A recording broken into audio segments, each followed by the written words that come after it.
You fought well yesterday. Your style is unorthodox.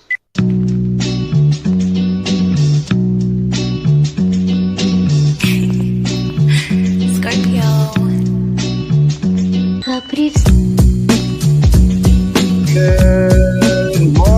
Good morning, Yankees universe. Welcome back to another episode of the Yankees Morning Brew on this Thursday, February 18th. Like always, I'm your guy, Hector, joined by my compañera this morning. I got the lovely Grace Monroe. Grace, how are you feeling this morning? I just realized today's my dad's birthday. You said February 18th, and I said, oh, shit. Hey, Siri, set an alarm for noon. Well, happy birthday to Grace's father. Okay, yeah. I just set an alarm so I wouldn't forget to call him. Okay, but hey, I'm great. It's good to see your beautiful face, Hector. Everybody in the chat, what's up, what's up? Great to be here. We have stuff to talk about. We are excited. Let's do it.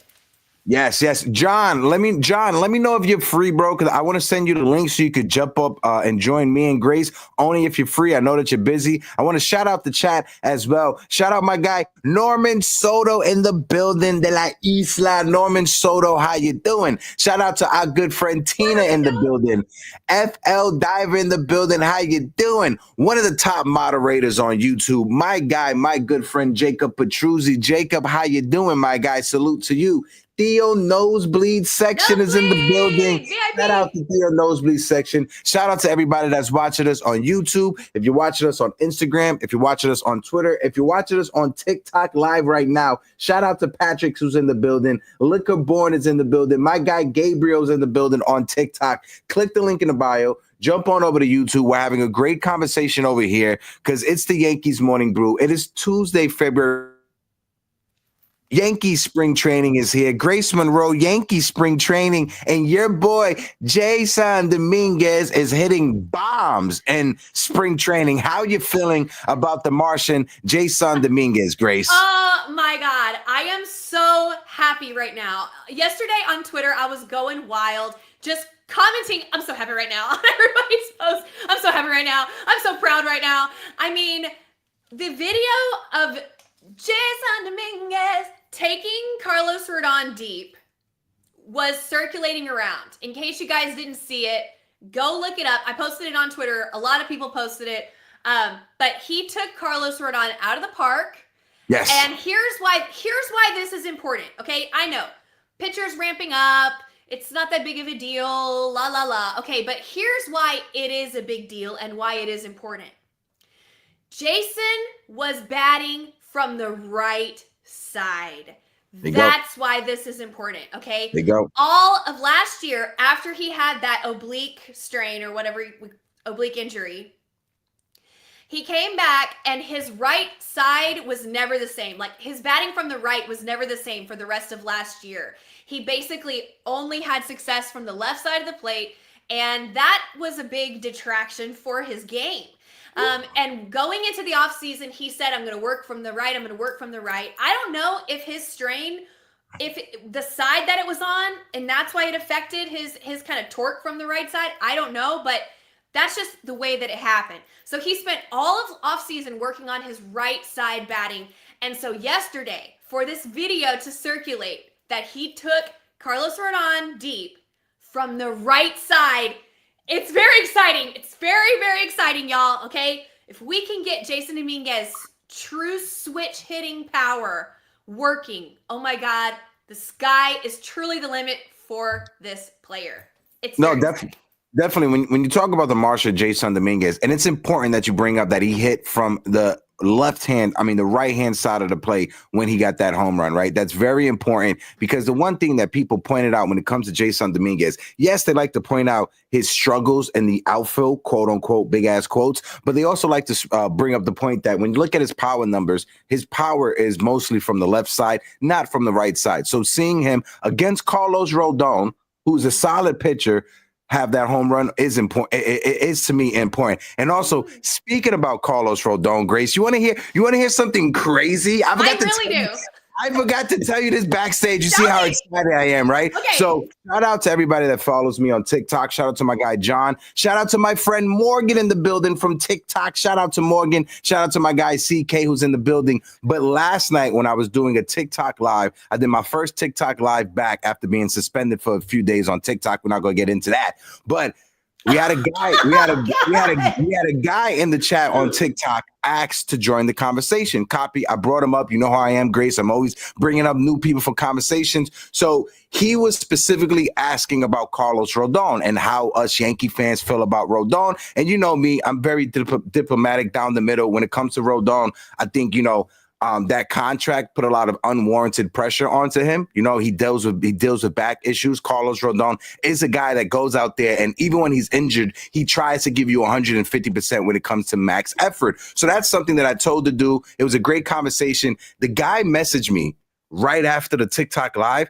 That was Carlos Rodon's brother that jumped on the TikTok live, and he messaged me, "Hey, I appreciate you for what you said about Carlos.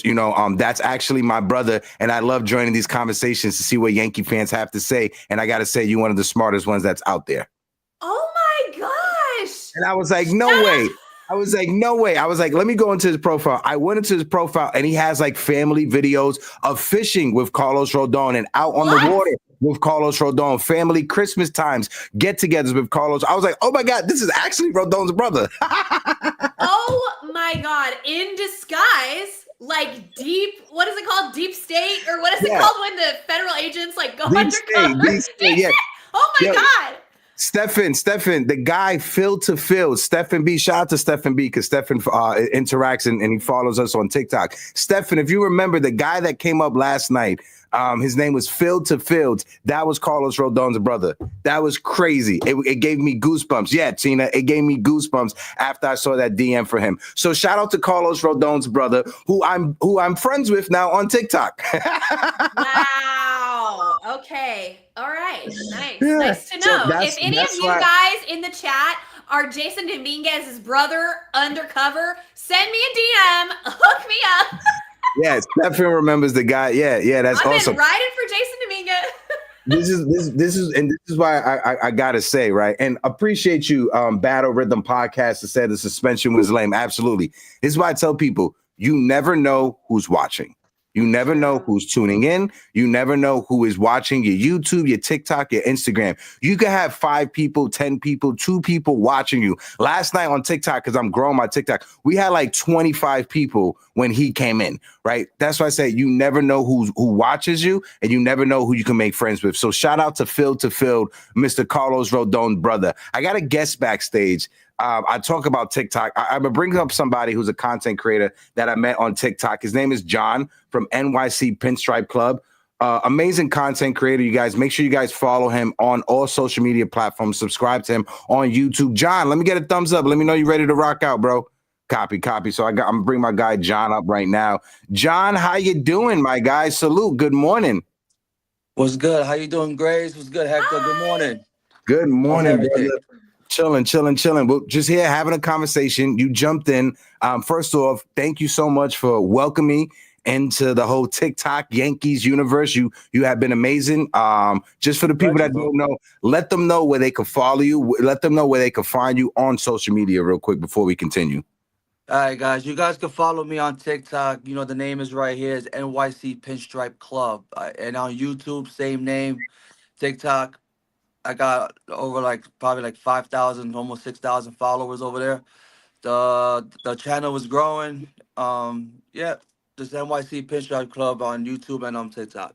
Yeah, well, you do great work, my guy. That's why I wanted to bring you up for the conversations with me and my lovely co-host, Grace Monroe, who is one of the smartest, if not the smartest Yankee voices that are out there on the interweb, right? And I'm always say that, Grace, and I'm always hype you up.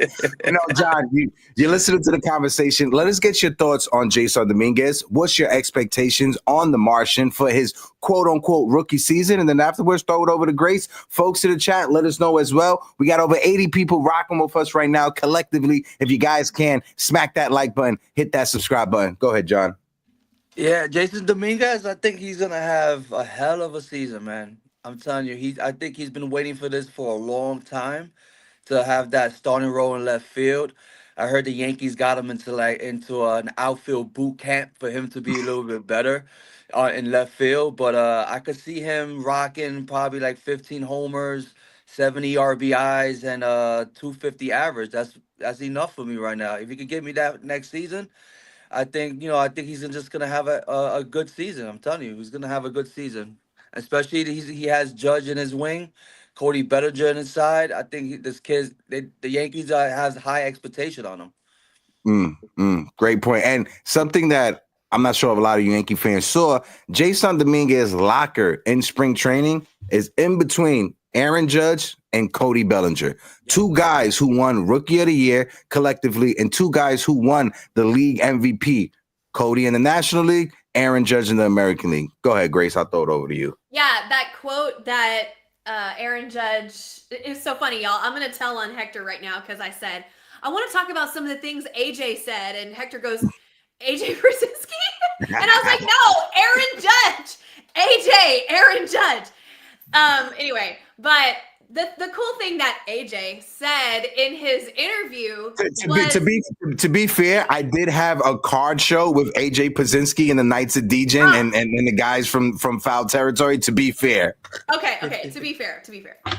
But yeah, he was like he brought up the fact that his locker was in between two Rookies of the Year, and this could be Jason's Rookie of the Year campaign. Let's see what happens. We're gonna do everything that we can to impart our wisdom upon him, our experience upon him. We're going to both be there to answer any questions he has, to give him tips, to guide him, and to school him not only on his game, but how to handle himself with the pressure of being a top prospect coming up with so many eyes on you, so much spotlight on you.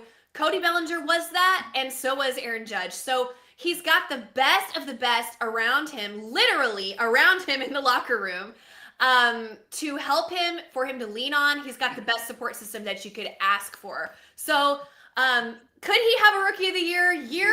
Sure, of course. Like, let's see what happens. I don't want to put that pressure on him necessarily, but the potential for this player is absolutely off the charts. True five-tool player, switch hitter with power, runs the bases. I mean, everything that you could want. He's playing a new position this year. So we're gonna, as a fan base, we need to be a little bit patient with him in left field.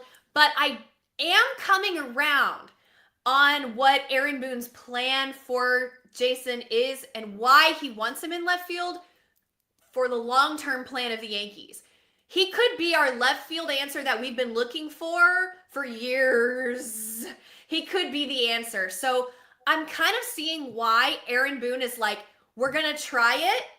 If it doesn't work out, we can move him. But we're going to try it because if it does work out that Jasson can be that solution for left field, it would be a huge problem solver for the Yankees. Yeah, no, definitely. And when you bring up Jasson Dominguez, right, and Aaron Boone and like Brian Cashman, Aaron Judge, they're saying everything diplomatically when it comes to Jasson Dominguez, right?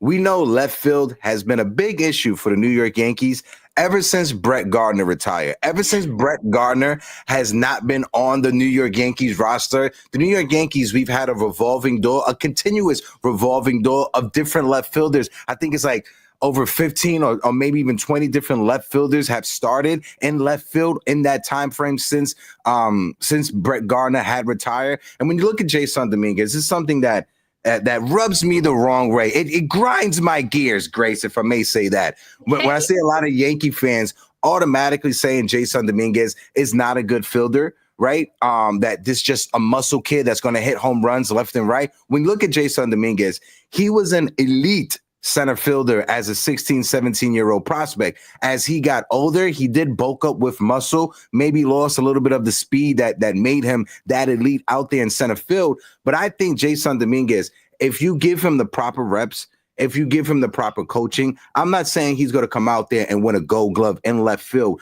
but Jasson Dominguez will be damn better than whatever garbage we put out there in left field over the past few years. Jasson Dominguez in left field is better than Clint Frazier. Jasson Dominguez in left field is better than Aaron Hicks. Jasson Dominguez in left field is better than Joey Gallo. And that's the bar we have to measure Jasson Dominguez, or the Jasson Dominguez experiment in left field. I think the Yankees, they're giving themselves room with the way that they're talking about Cody Bellinger. He has the ability to play left field if it doesn't work out for Jasson Dominguez. I think when you look at the big picture, the Yankees are wanting to move Jasson Dominguez to left field. So Grace Monroe's favorite player, Spencer Jones, in the future could be the center fielder. And I think that's how the Yankees are doing it. Actually. I'm sorry, y'all. Grace. Have a great day. The Yankees want Jasson Dominguez and Spencer Jones to be the future. You know what I mean? Yeah. But they have to figure out what they're gonna do with Spencer Jones, how they could lower the strikeout rate for him. You know what I mean? Because he strikes out too much. But the Yankees want they looking to see to have Jasson Dominguez and Spencer Jones to be that dynamic duo in the future. Yeah, and that's the game plan that I can see that the Yankees are doing, right? But what frustrates me, and I know I don't want to speak for Grace, I know it frustrates her, but it's we are in 2025 right now, right? I understand laying out the groundwork or the blueprint for the future and trying to and wanting to include Spencer Jones, but we're in 2025, and who's on the roster? Jasson Dominguez, Cody Bellinger, and Aaron Judge. That's our outfield right now. It's not Spencer Jones. So I understand wanting to set up your future to include Spencer Jones, but let's focus on the 2025 Yankees because that's the season that's in front of us right now. Go ahead, Grace. I think that is what they're doing, Hector. I think that they're just trying. If it works, then great. If it doesn't work, they will move Cody Bellinger to left field, I think.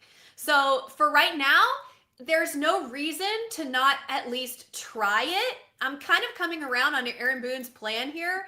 But again, if it begins to become a detriment to Jasson Dominguez, then you make the change. Right now, it's not a detriment yet. You might as well try it. If it works out, then fantastic. That's plan A. If it doesn't, then we go to plan B. The thing about left field is if you've been playing center field your whole life, right? The top spin is totally different to left field. The looks off the bat are totally different in left field. Now, left field is large at Yankee Stadium. So that's one thing that's playing well in Jasson Dominguez's favor. He's a center fielder who is converting to left field. They are practicing him watching the ball coming off the bat into left field, adjusting his routes as needed, getting used to the wall, getting used to the different looks that come from left field than center field. Unfortunately, all that you can do to get that is time and just reps. You can't just study film and dream about it and then all of a sudden you can just do it. Some players can, and that's great. Mookie Betts can play anywhere. You know what I mean? Like there are some players out there, but that's not the norm. Allow him the time to get those reps, to get the experience, and I believe in him. I think he can do it. No, I'm right there with you. Folks in the chat, we got over 100 people watching us right now. If you guys can, click that like button, hit that subscribe, click the like button, hit the subscribe button. On YouTube, we're sitting at 20 likes and we have over 50 people in the building. So if you're on YouTube, let's spam the like button. Let's try to get the likes over 50 likes. It's free to do, right? It's a little bit of effort. It's a little minimum effort. Take your finger, hit the like button. That's all you guys got to do. If you're on Instagram, if you're on Instagram, Twitter, Facebook, or TikTok, click the link in the bio, jump on over to YouTube and hit that subscribe button, right? Switching gears, because with Jasson Dominguez, before we talk about Giancarlo Stanton, because that's another topic that Yankee fans have been losing their mind over the past few hours or 24 hours, I want to say, I just want to bring up this video with Jasson Dominguez and just watching him hit. This is beauty. This is beauty. That swing. And shout out to the cameraman who got that shot. That's a dope thing. And shout out to my guy NYY Vids, who's literally right back here in the red shirt. Shout out to literally him right here because he recorded it as well for his social media platform. But no, this swing from Jasson Dominguez, seeing Jasson Dominguez healthy in spring training. We're not living in a world of if Jasson Dominguez can come up, right? We're living in a world of when Jasson Dominguez is going to come up, when Jasson Dominguez is going to produce for this team. This is his rookie year. The kid gloves should be off when it comes to Jasson Dominguez. Still, you give him leeway the same way you gave Anthony Volpe leeway, but I don't want to see the Yankees try to baby Jasson Dominguez no more. Unleash the Martian. 2025 is the year of the UFOs. And if there's UFOs flying around fucking New Jersey, I want to see UFOs flying around 161 River Ave, all right? And I'm sorry, New Jersey, I hate to throw shade, but if there was intelligent life forms traveling from thousands and millions of light years away, they're not going to stop in fucking Jersey, all right? Just know that, all right? That's the one thing I just want to say about that. It blows my mind. Sorry if I got off track. Oh God. But no, Giancarlo Stanton, right? Let's start off with Giancarlo Stanton. Shout out to Morgan in the chat, who is one of the biggest Giancarlo Stanton supporters that I know right now. But when it comes to Giancarlo, when it comes to Big G, sexy skinny G, he is going to miss some time. He is not going to be ready for opening day. He is battling tendonitis in both of his elbows, tennis elbows, as they say. It's tears and the ligaments and tendons in both of his elbows. And when you look at a guy like Giancarlo Stanton, his body is top heavy. His home runs are all muscles from the arms and from the upper body, from the chest. He doesn't use his lower body. So having an injury like his elbows, tendonitis, it's a little alarming and concerning because we're used to Giancarlo Stanton going on the IL because of his calf and because of his lower bodies, not his upper body. So this is a bit alarming. Chris, I'm sorry. I know you're from New Jersey. I love you, bro. Just know that. And Jacob, I appreciate you. This is NYC Pinstripe Club. Jason, Jacob, appreciate you throwing it in the chat. Everybody, if you guys can, go and subscribe to my guy, John, and NYC Pinstripe Club. Thank you, Jacob. Yeah. So Grace, if you want to lead the conversation when it comes to Big G, and we can throw it over. The thing that's the most concerning to me about this injury, and I'm not going to say anything bad about Giancarlo Stanton, so everybody can just exhale right now. I'm not going to say anything bad about Big G. About Giancarlo. Exactly. Y'all know how I feel about Giancarlo Stanton. So the thing that concerns me about this injury is that they said it was bothering him last year in the playoffs. And then after all the rest, it's still bothering him at a level that he described was a high level of pain. That's what concerns me about this. You would think that the rest would have alleviated at least some of the pain. The fact that it didn't is it worries me a lot for him. That's pretty much all I have to say. I read up a little bit about tennis elbow. They also call it baseball elbow. It's just more commonly known as tennis elbow because it's caused by flexing and whatever this is called. What is this called? Flex and what is this called? Anyway, I can't remember. Yeah. Oh, well. Anyway, it's caused by removing your wrist back and moving your wrist forward. And that uses these tendons in your arms. There's one on the outside, there's one on the inside. But that's what causes it, and that's what increases the pain. Well, obviously, you know that's obviously you need to be able to move your wrist to play baseball. So the recommended line of treatment is PRP injection, which would take him out for a couple months.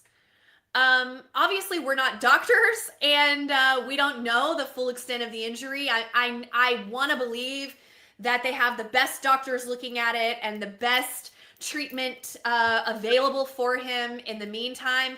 So we're not going to solve this problem here right now in Yankees Morning Brew, but there are some options for him out there. I believe that they will explore those options because we've got to have Big G down the stretch in the postseason. And yeah, it sucks. Oh, Li's in the chat. Li's in the chat. He's going to be screaming that we should have traded Stanton. He's going to be screaming it. I know it. Li Yankee King is in the chat.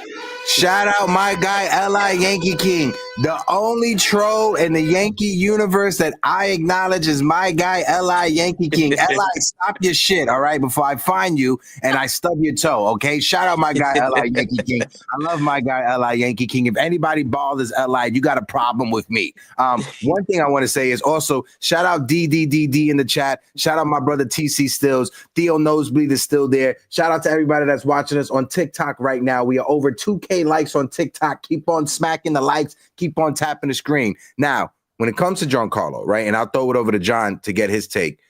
Giancarlo Stanton, this is what Michael K had to say about the whole Stanton situation. And we know Michael K normally he gets labeled as a mouthpiece for the New York Yankees, specifically the front office, to play coy and just cover up for their mistakes. But this is what Michael K had to say. Michael K, when it comes to the Giancarlo Stanton injury, Michael K said Giancarlo Stanton is going to miss significant time due to this injury. The Yankees and Brian Cashman, they cannot let the luxury tax stop them from making moves to replace his productions. If you have Michael K on February 18th, not even a game of spring training has been played. If you have Michael K going out there screaming to Brian Cashman in the front office not to let the luxury tax stop them from improving and replacing his production, you know you have an issue. Because Michael K, he is somebody that always runs defense for the New York Yankees, specifically the front office and Brian Cashman. For Michael K to come out saying that the Yankees need to just take the luxury tax, put that to the side, and go out there and replace his productions, I think that's big. And him saying that he's going to mix significant time, I think is also alarming. What's your thoughts on that, John? And then throw it over to Grace. Folks in the chat, let us know as well. Shout out to my guy, Anthony Ribeiro in the chat. Yeah, with Michael K, he said it like you're already over the luxury tax. Tax. Just go over 30 million, go over 70 million. You know what I mean? Just get somebody that's gonna replace the bat that we're gonna lose from Giancarlo Stanton. Going with about Giancarlo Stanton is the way he holds the bat too.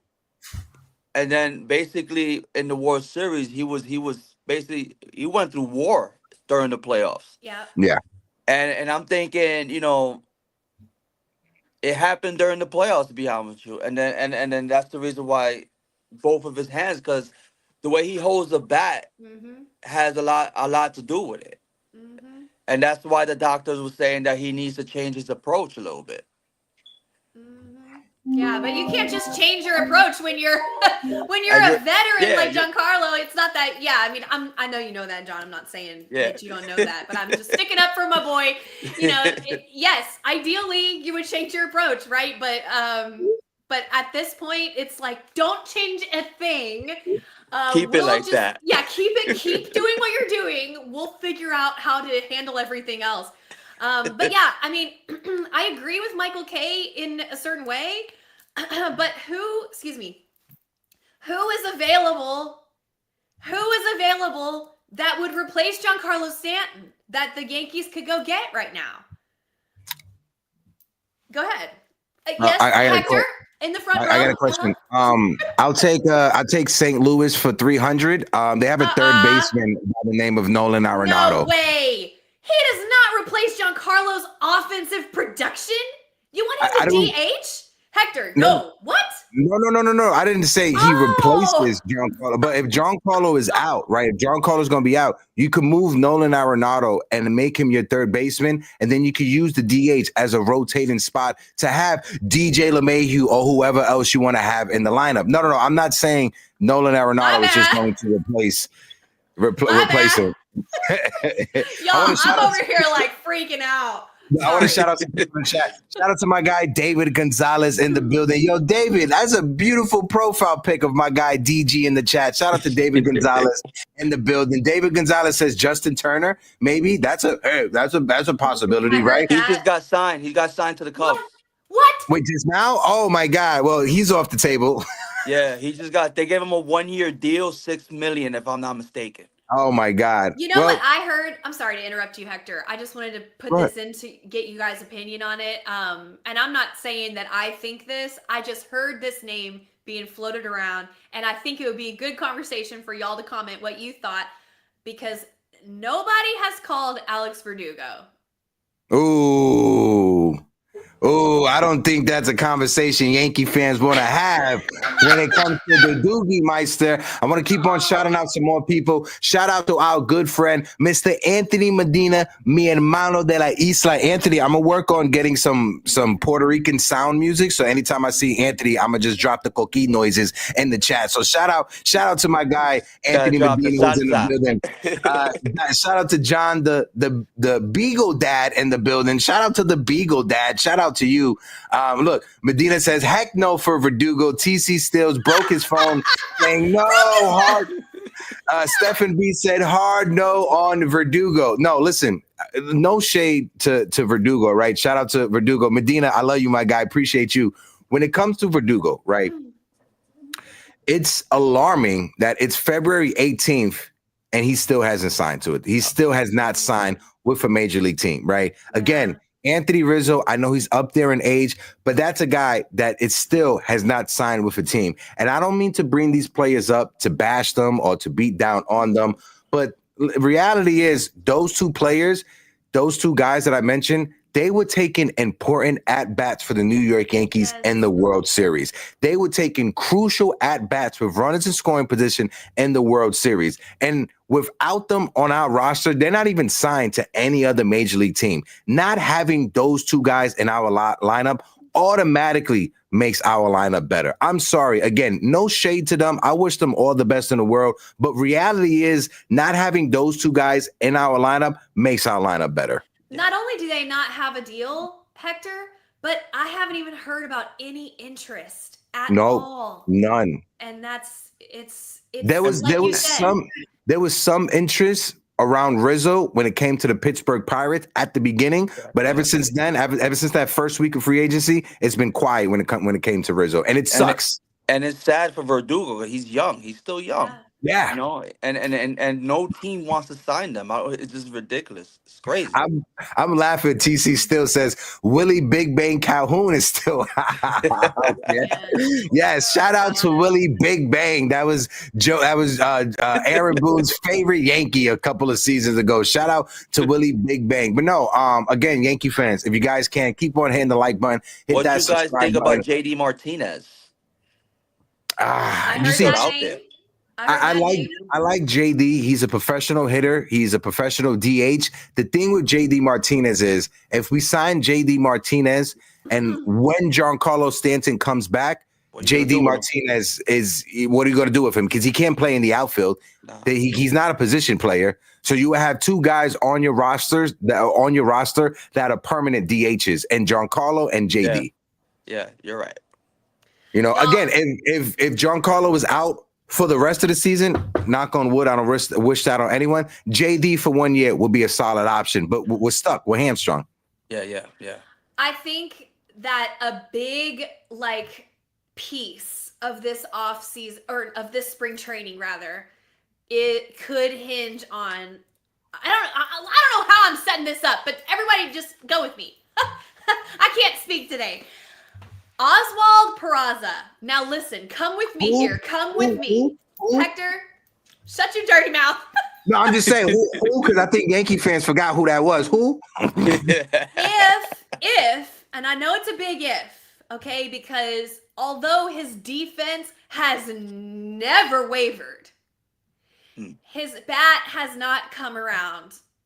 Let's just call a spade, and that's not anything against the guy. I love the guy. I want him to come into this year and just absolutely show us the top 5 prospect that he was, that show us, prove to all of the haters, and by haters, I mean the Yankees front office, prove to them, force them to give you the third base job. That's what I want from Oswald Peraza, because here's the thing.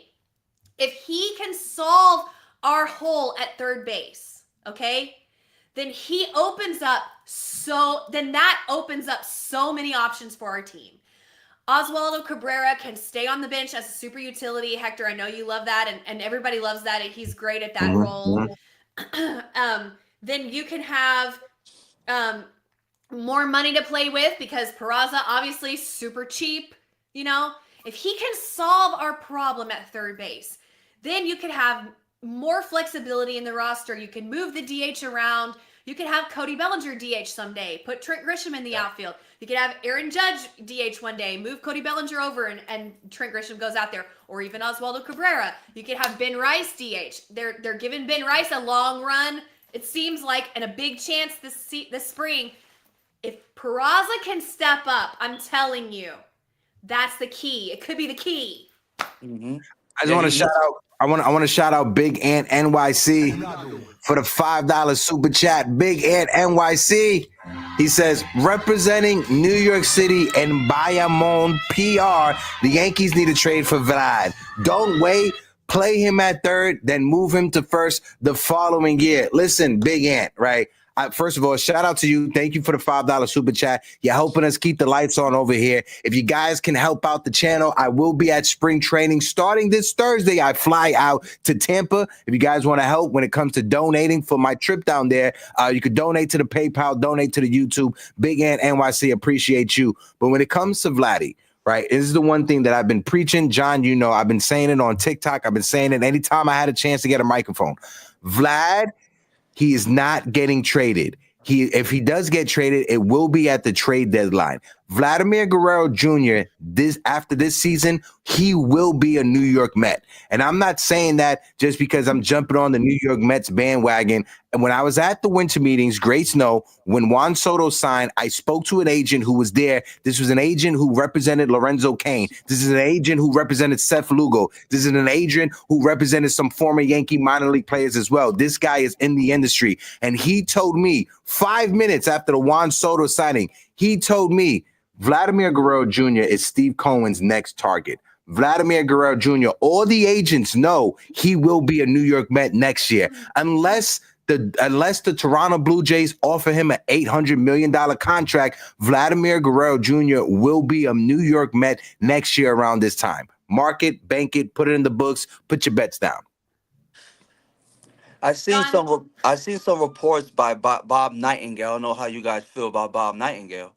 But he was saying that Vlad's friends were saying that Vladdy wants to go to the Boston Red Sox. Oh, sorry. I just threw up in my mouth. I seen that this morning. I actually posted it on TikTok. But I don't know how true is that, to be really honest. Well, one thing I said, and this is something that I said yesterday after the Ralphie Devers. This is a great segue because Grace is like, we got to talk about Ralphie Devers, so we have to talk about Ralphie. Before that, I want to say something about Vlad. Okay, real quick. I just want to say the Blue Jays are beyond cooked. They are absolutely well done and extra crispy because they can't give away money. They are sitting on a mountain of money.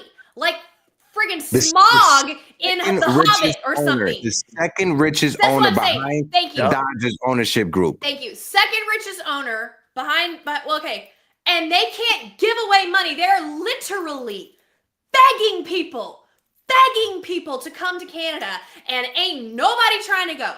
They actually have a star who was born in Canada, wants to stay in Canada, loves Canada, and they won't meet his number. They didn't get a deal done. They are so cooked. They are so misrun. I can't even believe it is egregious mismanagement of an asset. The fact that they did not give Vlad Guerrero Jr. the number that he wanted, they didn't meet him there, is egregious mismanagement because he actually wanted to stay and they didn't do it. Now what? Ain't nobody trying to go there. Also, to piggyback on what you said, right?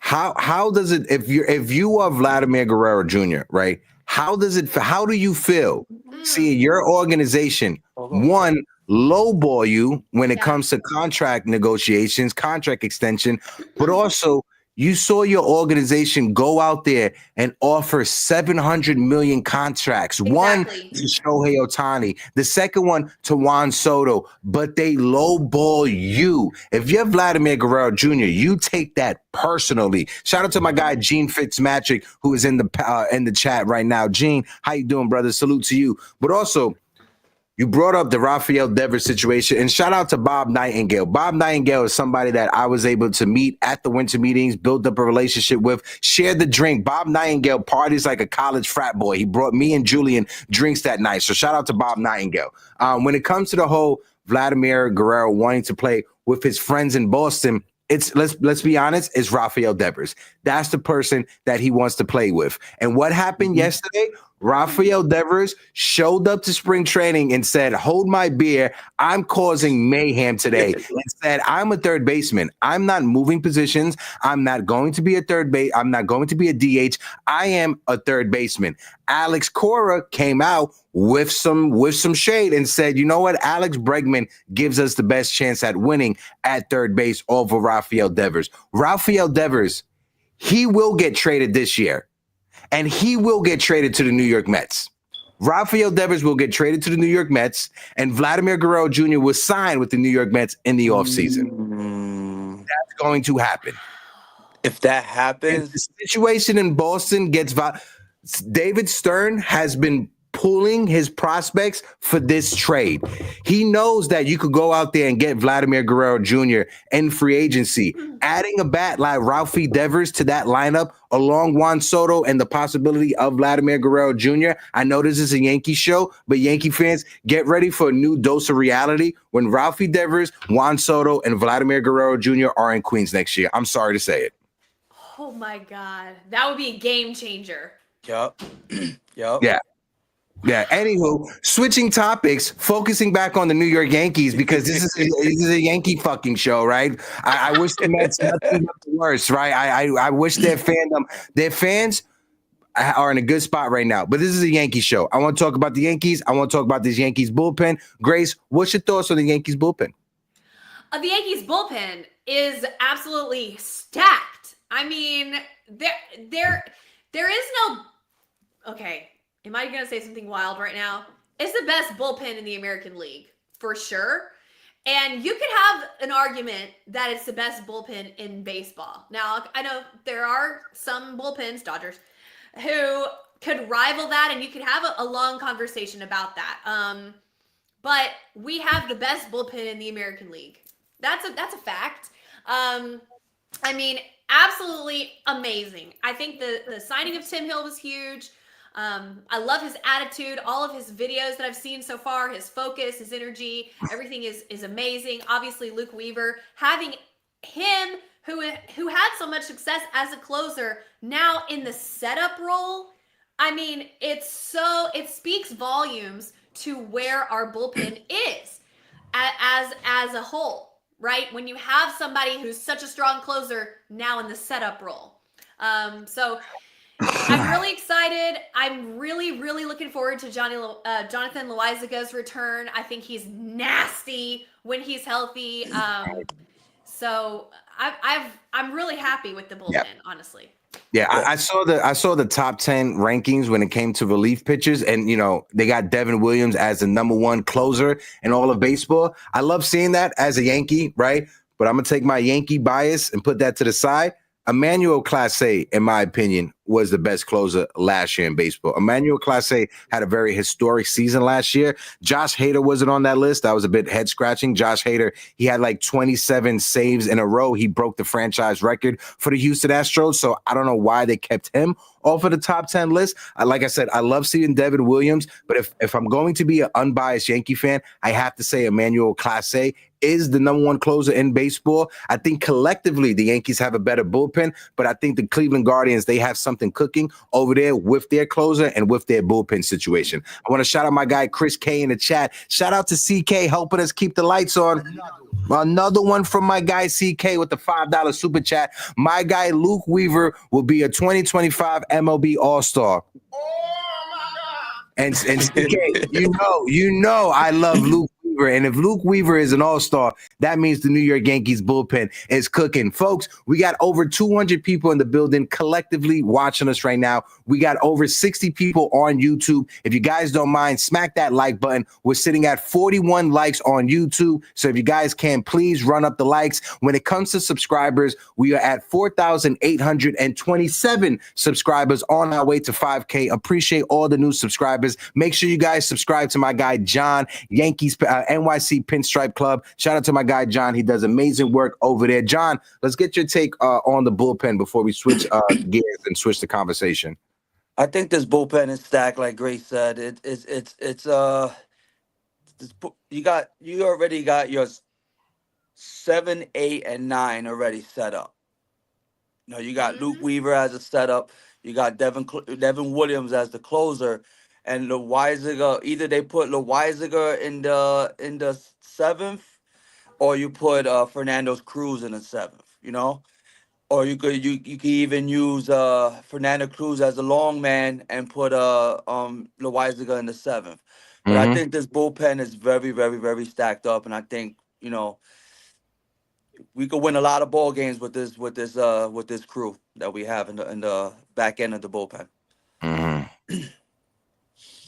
Go ahead, Grace. Yeah, the bullpen is always our bullpen has been our strength for years, right? Matt Blake is a bullpen magician, right? He finds these guys, he adds a few pitches here or there, he tells them don't throw this, and it seems to always work out, right? But the difference this year is not only do we have one of the strongest, if not the strongest, bullpen in the American League, we got the best rotation. Yeah. I don't care what anybody says. Red Sox can kiss my toe, okay? I don't care. We have a better rotation. We have a better Grace rotation. with the shots fired. Hold on. Shots fired from Grace Monroe. I said what I said. Max Fried is an unbelievable addition to this rotation. Yeah. Garrett Cole is a Hall of Famer. Garrett Cole is the best. I mean, y'all know how I feel about Daddy Cole. Another thing about the pitching, I'm happy that the Yankees brought in all these legends to come and mentor these guys. Yeah, speak on it, phenomenal. John. They brought back CC Sabathia, Rod Guidry, Roger Clemens. A lot of good names that's out there mentoring these guys at the spring training. Absolutely. I think Luis Hill is primed to have an incredible season. I mean, he had an incredible season last year, obviously, reigning Rookie of the Year, and now that he's settled in, now he knows how it's going to go. And I mean, he could have an absolute monster year this year. Clark Schmidt is healthy. You know, he's going to be back. He's going to be healthy. It's absolutely huge. I mean, we even have Marcus Stroman right now as depth. Like, we have so many starting pitchers. We have too many. Like, I got two super chats that I want to get to. I want to shout out CK with the $2 super chat. Appreciate you, CK. Yeah, who said Mike Harkey is the best bullpen coach. Mike Harkey has been in his position with the New York Yankees dating back to when I was in high school. That's how long I've been seeing Mike Harkey with the New York Yankees in his position. And I met him last year at spring training, and I told him that. He laughed. He said, "Kid, you're aging me by telling me that." But no, Mike Harkey is a legend, the best bullpen coach. Definitely should be a Hall of Famer in my eye. Big Ant NYC with a $5 super chat, helping us keep the lights on. Don't be surprised if the Yankees try to jump in on Devers. The Yankees have more to offer than the Mets. Omar Minaya, he knows the family very well. And one thing I want to tell folks is the reason why you have a lot of Dominican players or a lot of Latino players that are shifting gears with the New York Mets is because a lot of people don't remember this. Omar Minaya was the first Dominican GM in Major League Baseball with the New York Mets back in 2004, 2005 when he took over, right? So that's why there's a strong connection when it comes to the Dominican fan base and the New York Mets. Do the Yankees have more to trade than the Mets? I wouldn't say that, just because the Mets, they do have more top 100 prospects than the Yankees do. The Yankees, when you look at our prospects, we're very top heavy with Jasson Dominguez being number one. And then there's a big drop off between George Lombard and Spencer Jones and everybody else we have in the system, right? So I see what you're saying with the Yankees getting in on the conversations. I just wouldn't say the Yankees have more to offer than the Mets, because the Mets, they do have more top 100 prospects. It's stacked. Yeah, they are stacked. If the Red Sox trade Devers to the Yankees, that would be Yeah, I don't think explosive trade. I mean, Yeah. their rivals in division rivals, they're gonna trade. Yeah, Like that would be great. That would be shocking. Yeah, they didn't do it with Joe DiMaggio and Ted Williams. I don't think they'll do it with Rafael Devers. I'm just being honest, all right? I mean, I would take him in a heartbeat. I wish. I want to shout out to more people. Shout out to my guy Brew Crew in the chat. Brew Crew is in the building. This is another one of our great TikTok family members. If you guys are baseball savants like we are, Brew Crew is amazing. He is a Milwaukee Brewer fan. He runs a Milwaukee Brewer fan page on TikTok. Make sure you guys follow him. I know Grace is like, Brew Crew. Yeah, that was the former name of the channel. I told him that when I first met him, and we was laughing about it. So shout out to Brew Crew in the chat. Shout out to Graham Highlander as well in the building, rocking out with us. Anthony Ribeiro's in the building. Shout out to Anthony. Jeremy Barnett is in the building. I think Seattle has the best rotation in the American League. And it's what I say, on paper, I think the Yankees have the potential of having one of the best, if not the best, starting rotation in baseball, right? But the big factor for the Yankees is health. What is Garrett Cole going to be back? How is Garrett Cole going to look coming back off of his first major injury of his career? What is Max Fried going to be like in his first year as a Yankee with that Yankee defense behind him? I know it's a better defense than last year, but it's not that great, right? It still has its issues. What are we going to get out of Carlos Rodon? How is Luis Hill going to look in his sophomore season after winning Rookie of the Year? Clark Smith, he started the season amazing last year. Can he stay healthy and have a full season of pitching at the same level? So the Yankees, they do have some question marks in their rotation, just like the Dodgers question marks in their rotation, just like any other team has question marks. But I have faith that the New York Yankees with that rotation will be one of the best rotations in baseball. Let me tell you why right now, just right away, why the Yankees rotation is better than the Mariners rotation. And I'll just solve it in one sentence right now. And it's postseason experience. Postseason experience and postseason resume.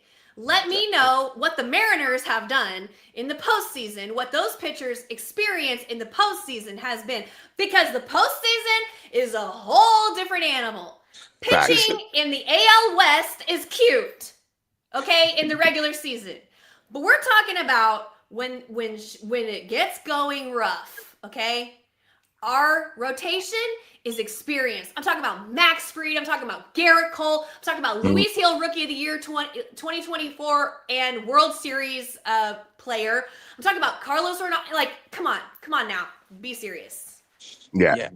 Go ahead, John. Yeah, we got the best rotation in AL, the whole American League. I'm saying this rotation from 1 to 5 is going to take us deep into the season and into the playoffs. And like Grace said, postseason experience can't beat that. Hey, listen, I'm right there with you guys, right? I'm excited about this starting rotation. Again, having Garrett Cole, have a guy like Max Fried, who's been there, who's won it, who's won a World Series with the Atlanta Braves. I think that is a solid number 2, an actual number 2 behind Garrett Cole. Carlos Rodon, he is the biggest X factor in that starting rotation. Carlos Rodon, he has the potential of being the best number 3 starter in all of Major League Baseball. I'm going to say that again. Carlos Rodon is our 3rd starter, potentially our 4th starter, however you want to move Luis Hill. But with Carlos Rodon as a number 3 starter, that's a guy that if he is on, if he's healthy, if that back is not barking, Carlos Rodon is a competitor.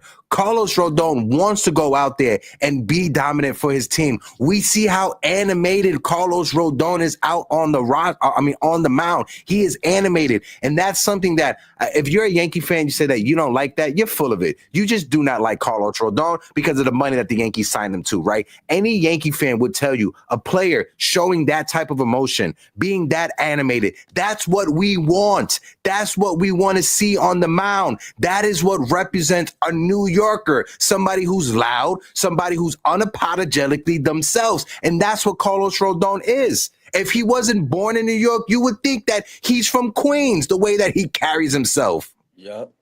And he's a 16-game winner. He won 16 games for us last season. You know what I mean? And if he could roll it over to this season, I'm thinking with all the additions the Yankees have made this season, he wants to go back to the World Series. Mm-hmm. He's gonna pitch like I'm thinking he's gonna pitch way better than what he pitched in 2024. Mm-hmm. I'm seeing an 18 game win 18 games this season. Okay, what about you, Grace? What is your expectations for Dr. Jekyll and Mr. Hyde, as some Yankee fans like to call Carlos Rodon? Carlos Rodon really, really grew on me last year. He carried our team for a little while. There was a time when our rotation was kind of new. Luis was new. Stroman was new. Garrett Cole was injured. We had a lot of things up in the air. We had a lot of spinning plates, as it were, right?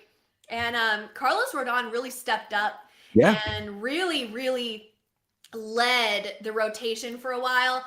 And in the postseason, from my memory, which we all know is suspect, but I feel like he had one game where, correct me if I'm wrong, y'all jump in. I feel like he had one game where he was so hyped. He went out and he threw like 2 amazing innings and then he fell off.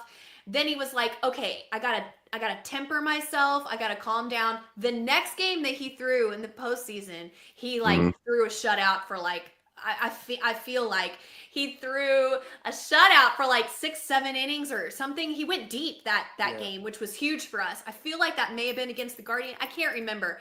Y'all jump in. But I feel like he learned a lot and he unlocked a lot. And like I was saying a minute ago, postseason is different. It just is. And oh my God, I hate that I said it just is. I hate it when people say that. I'm like, that is not elaborating your point. I love Michael Kay, but he has gotten into this habit now where he says something like, the Red Sox are just better. They just are. I'm like, that's not elaborating your point. Anyway, I hate that I just said that. Please don't remember that I said that. Anyway, I feel like he learned a lot because postseason pitching is completely different. And he made, obviously, deep run, the deepest run you can make, right, to the World Series. And like John said, he could be better for that.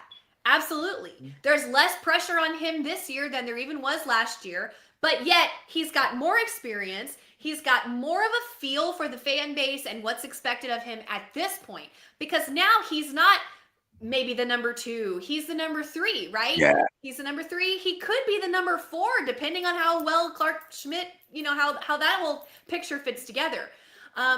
So that bodes well for Carlos. I have not high expectations. I have high hopes for him this year. I feel like he's set up to have a great season. Guys, we're sitting at 46 likes. Shout out to my guy, Jonathan, a.k.a. Mr. Do Your Job with the likes, letting everybody know. We're 4 away from 50. If you guys can't smack that like button, my fault, John. Go ahead, bro. It's all right. Speaking on what Grace said, Rodon, he has Andy Pettit that he's been with all spring training, all throughout he's been with Andy Pettit, and basically he has Cole over his shoulders too. That's helping him to try to calm down during games and stuff like that. So he has the mentorship between Cole and then now with Andy Pettit and all the legends that's in the field. But he's picking on everybody's brain. So that's why I'm saying that I'm thinking that he's going to be a very, very good pitcher this year. And being in that group, right, with CC Sabathia, former Yankee great, Hall of Famer, first ballot Hall of Famer, Ron Guidry, when you're around those legends, you need to be a sponge so you could soak all that up, right? Being around Andy Pettitte. CC Sabathia would be the first person to tell you that he's in the Hall of Fame because the last years of his career, Andy Pettitte taught him how to be a pitcher instead of a thrower. The first few years of his career, he was a thrower, and towards the end of his career, he became a pitcher. And he's someone that would tell you firsthand, he credits Andy Pettitte for that, right? So when Carlos Rodon is around those legends, be a sponge, soak in the knowledge that Guidry has, that CC has, soak in the knowledge that Andy Pettitte has as well, right? So again, Yankee fans, appreciate you guys for the conversations. Keep on smacking the like button. My guy Anthony Ribeiro says, if we get 14 runs out of Rodo, I'll take it. We have seen visibly him show a lack of confidence on the mound and an inability to harness his emotion. I consider Rodon a work in progress. If we get 14, 15 wins out of Carlos Rodon, it's a plus for me, right? Yeah. To Grace's point, before we switch topics, so we got one more topic before we get out of here today. To Grace's point about Carlos Rodon at the beginning of the season, if you guys do not remember, his first 10 starts, he had like an 8-1 record, or 8-2 record. His ERA was under 3. His next 8 starts after that, his ERA was over 5, and it got blown out of proportion.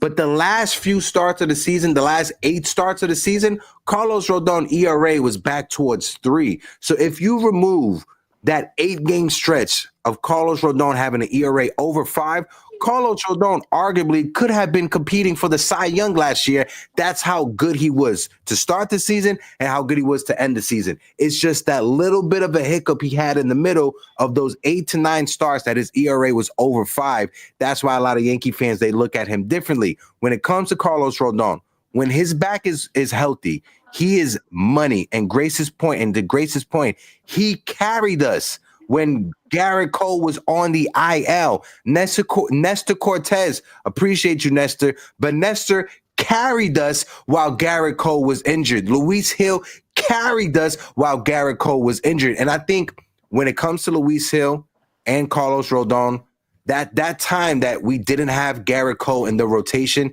they gained confidence and experience that going into this season, they can build on to have a great 2025 year. Yeah, I mean, he's got to. He had such a reliance on his fastball and an unwillingness almost to move away from that, and that's what got him rocked. Right when he was getting more tired, and he was, instead of throwing the changeup, but we were all screaming, "Please throw the changeup, please!" But he got nervous, and when you're nervous, you want to go to something you feel comfortable with, which was his fastball, and it was like getting rocked right in that time, Hector, that you were mentioning. After that, when he came back, he started leaning more on his secondary pitches and into the postseason. And now in spring training, Aaron Boone has already talked about Carlos Rodon's secondary pitches, his changeup specifically, which we love to see it. We love to hear that, right? We love to hear that already, that they are pumping him up for that. They're giving him more confidence with those pitches. That's the key to unlocking Carlos Rodon. Because like what you said, Hector, when you're going into that part of your career, that's what CC did.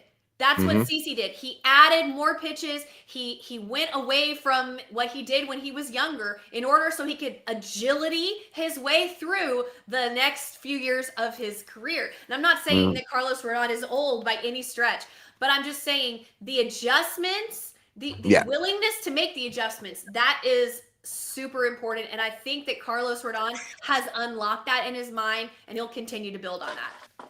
Yeah, no, 100%. Now, I got one more topic that is circulating on Yankees Twitter right now because of the Giancarlo Stanton injury, right? And shout out to Joe Sherman, right? Beat writer for the New York Post, also works with my guy Dexter Henry. It's somebody that I met at the winter meetings. We had great conversations. So shout out to Joe Sherman. But he brings up the conversation around Carlos Correa, right? And let's just listen to what he has to say, and we could give our thoughts on it. This is just 1 minute, so we're just going to listen to what he has to say. Third base is an issue for the Yankees. I think it's something they will have to solve outside of their organization. But if I ran the Yankees, I wouldn't have tried to solve it with Arenado. Me personally, and I know they would go crazy about this because he was a 2017 Astro, and because his failed 2 physicals, I would not have stopped calling the Minnesota Twins. When you're talking about high baseball IQ players who I know could play in October, and I know can play in New York, I have absolute 0% concern about that play, about Correa. And I get it, but there's probably still Yankee fans who hate his guts, whatever. They hated Johnny Damon's guts until he was running to third base, right? Like, Correa is, to me, a leader, high IQ player. I still think he has a lot left. It seems like he's learned to manage to play. He's still only like 30. That's the guy for me. I would, and by the way, that's so risky also. There's 4 years left on that deal. That's the risk I would take because I like that player so much. And I would take that risk, especially if they were willing to counter it. Like they took LeMahieu's contract back, or they took Stroman's contract back, or they took both because they're getting out of 120 million. And I'll give you 2 prospects. Grace, your face is utter shock, right? Oh So my God. I'll throw it over to Grace first, so Grace could give us her take on Joe's sermon, right? John, I'll let John go afterwards. While Grace is going, I'm going to pull up Carlos Correa's contract so we can add that into the conversation. But Grace, your face says it all, as John the Beagle Dad said that put in the chat. Damn you, Joel Sherman! You always make sense. You guys know I love Joel Sherman. I think he's such a value to us as Yankees fans because he's close to the team. He reports on everything, and yet he keeps it objective. So for us diehard fans, right, we tend to, get in our feelings, and we tend to look at the team through fan glasses, right? And a lot of the content we consume is from fans as well, which we love that. But Joel Sherman is not a Yankees fan. He's also not a Yankees hater. He's just objective. So I feel like his opinions are so valuable to us. And for him to come out and say this actually hurts me because I hate Carlos Correa. Obviously, he's a cheater and a son of a bitch to me.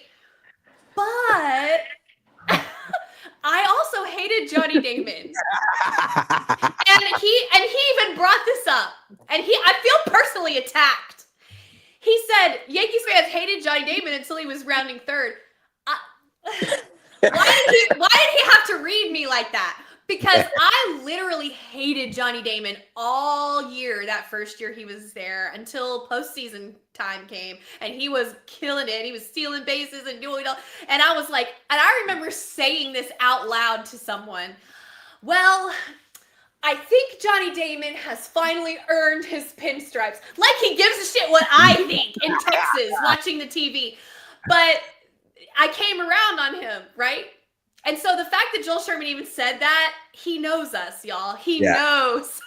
He knows us. But I have to take his opinion as gold because, like I said, he doesn't have a dog in the hunt and he doesn't care. But he's just trying to solve a problem objectively. And Carlos Correa, love him or hate him, he's a great baseball player. He is. And everything he's great in the postseason. Everything that Joe Sherman said about Carlos Correa was spot on. Folks, we got over 220 people watching us. We're sitting at 49 likes. If you guys can't, keep on spanking the like button. We're right there at 50.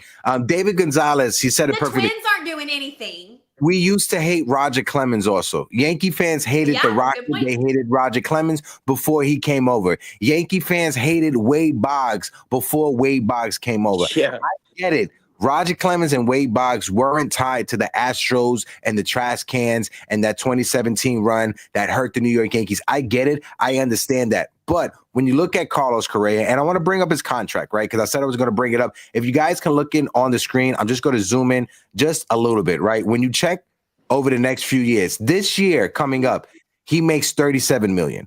The following year, he makes $32 million. Then it goes down to 31, and then it goes down to 31 again. And then his vesting options is 25, 20, 15, and then 10 million for the last 4 years. That's if he meets certain certain thresh marks like games played, all-star appearances, World Series MVP votes, all that. So the last 4 years of his contract, you don't even count that because I don't even think the vesting years will get picked up.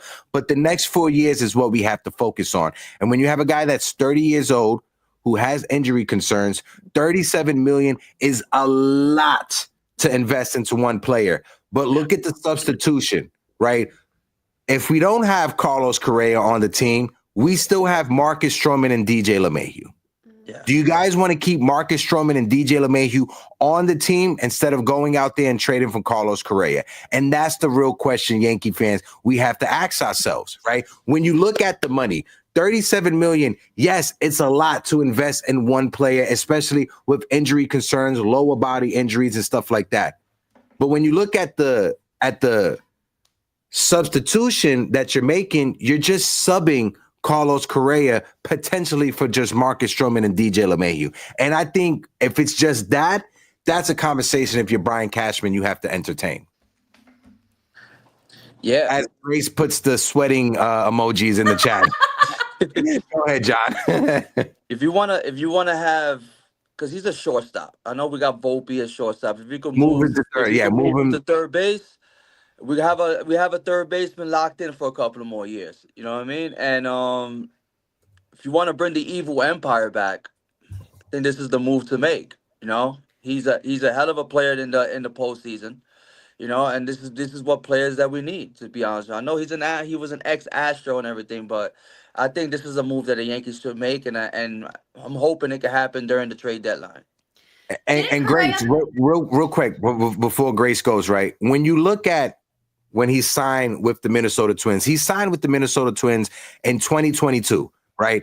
In 2022, he played 136 games. Mm-hmm. In 2023, he played 135 games. Last year is when he missed the most. He only played in 86 games because he got injured at the All-Star break. Yep. But at the All-Star break, he had a .310 batting average. Nice. Justin. I think he played, what I was going to say was, didn't he play third base in the WBC?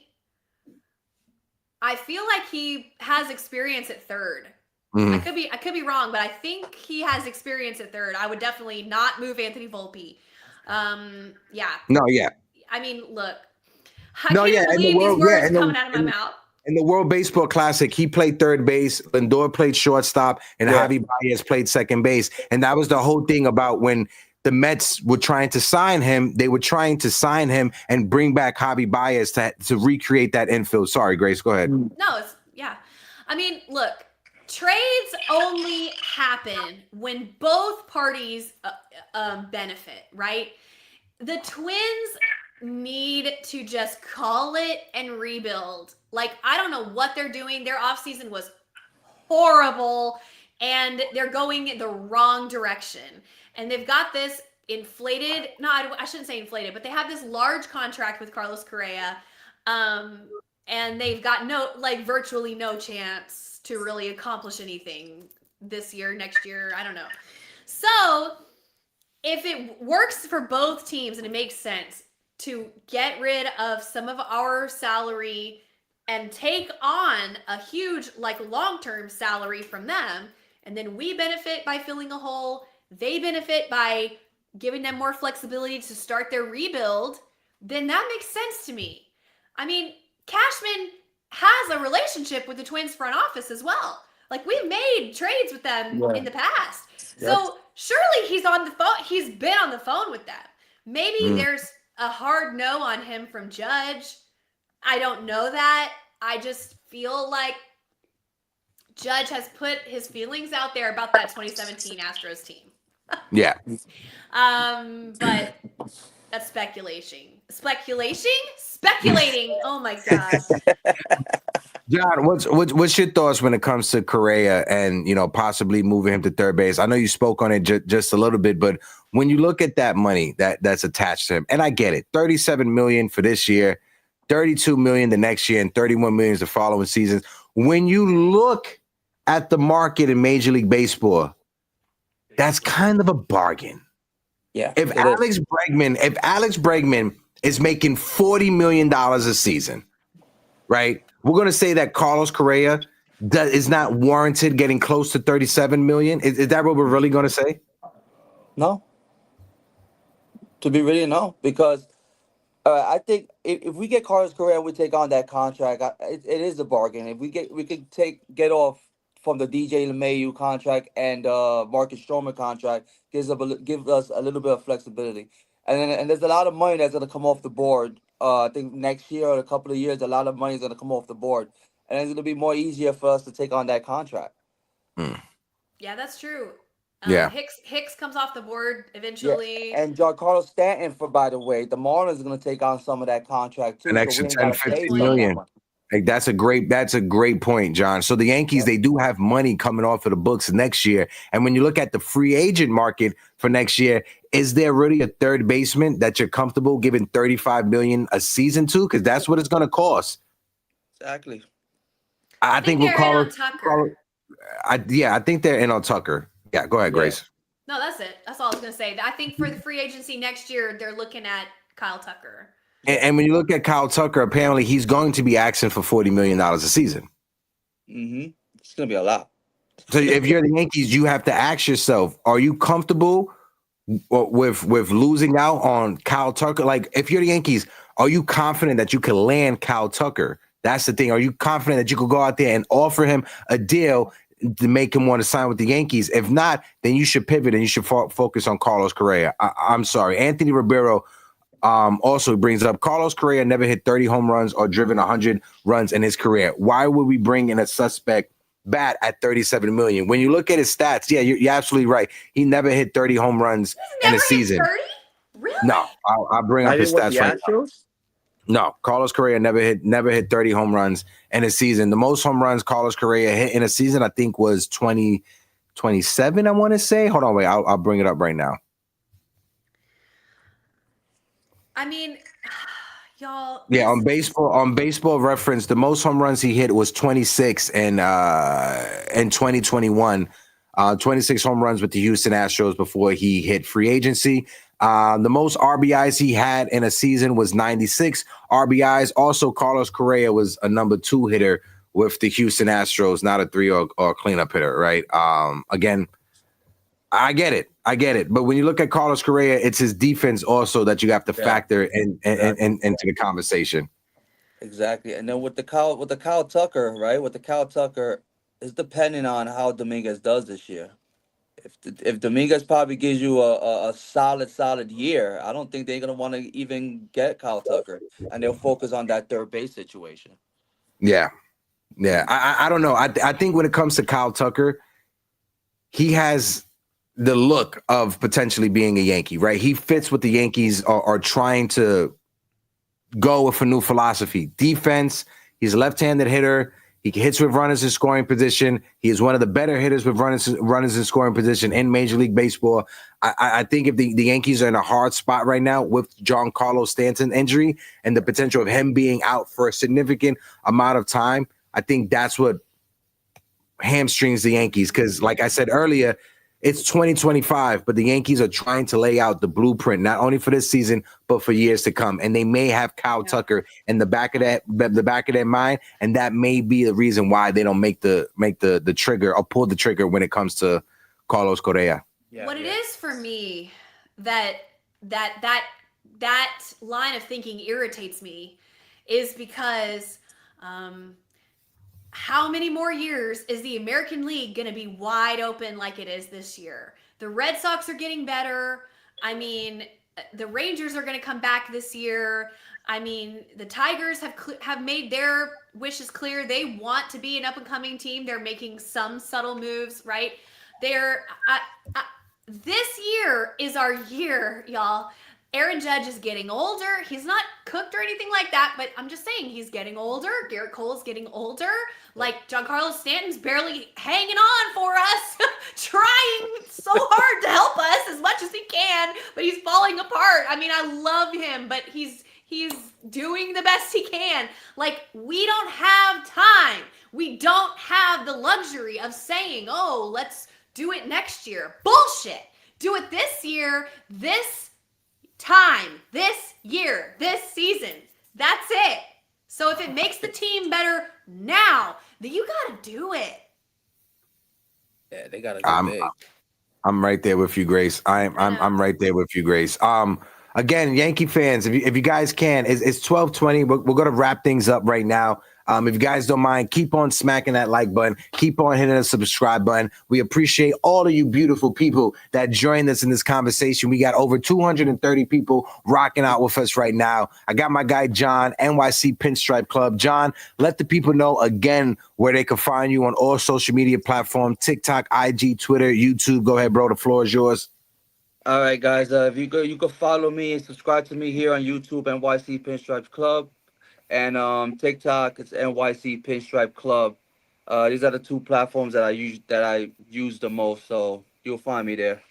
Yeah, I want to shout out my guy Chris the Flash is in the building. Chris, how you doing, my guy? Chris and I, we go back for some years talking Yankees. So shout out to Chris the Flash. Shout out to all the different Yankee content creators, because right now, baseball is back. Baseball is back. Baseball is back.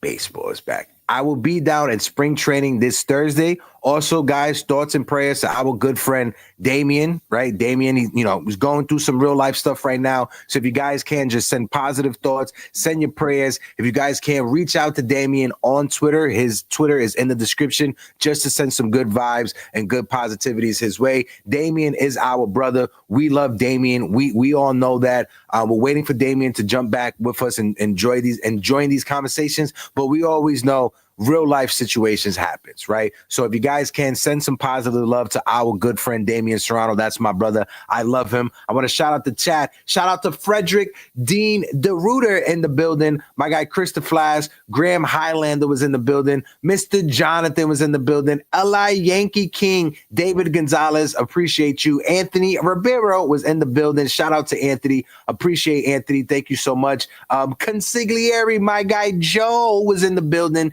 Stravos, shout out to Stravos in the building as well. Of course, the lovely Grace Monroe had to say hi to everybody.